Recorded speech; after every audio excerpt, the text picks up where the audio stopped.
નવસર્જન સંસ્થા પાલનપુર દ્વારા તેજસ્વી તાલાઓનો સન્માન તેમજ સ્નેહમિલન કાર્યક્રમનું આયોજન કરવામાં આવ્યું હતું।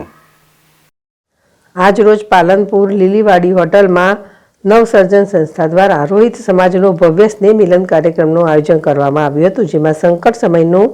મામાનું ઘર સંસ્થાના વડા પ્રિયંકાબેન તેમજ તેમના વિદ્યાર્થીનીઓ દ્વારા આવતા મહેમાનોનો ફુલાર કરી કુમકુમ તિલક કરી સંસ્થાની બહેનો દ્વારા સ્વાગત ગીત પર નૃત્ય કરીને આવનાર મહેમાનોનું સ્વાગત કરવામાં આવ્યું હતું, જેમાં મુખ્ય મહેમાનો જિગ્નેશ મેવાણી, ધારાસભ્ય ડૉક્ટર દિનેશભાઈ પરમાર, પૂર્વ મંત્રી ગુજરાત રાજ્ય અનિકેત ઠાકર, ધારાસભ્ય કે રાણાવાસિયા, મામલતદાર રામાભાઈ સોલંકી, મહામંત્રી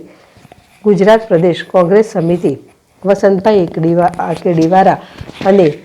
એમડી પરમાર, અધિક કલેક્ટર ગાંધીનગર જસુભાઈ ચૌહાણ, જસુમતીબેન પરમાર, દલપતભાઈ ભાટિયા, અરવિંદભાઈ વસરામભાઈ ખાખેરચા, કરશનભાઈ માનભાઈ, પ્રવીણભાઈ અમરાભાઈ, અરવિંદભાઈ ભીખાભાઈ, પ્રકાશભાઈ ઉમેટા, અશ્વિન સક્સેના,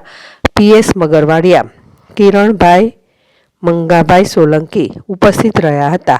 જ્યાં સમાજના આગેવાનો વચ્ચે પાલનપુર ધારાસભ્ય દ્વારા આ જૂની અને જાણીતી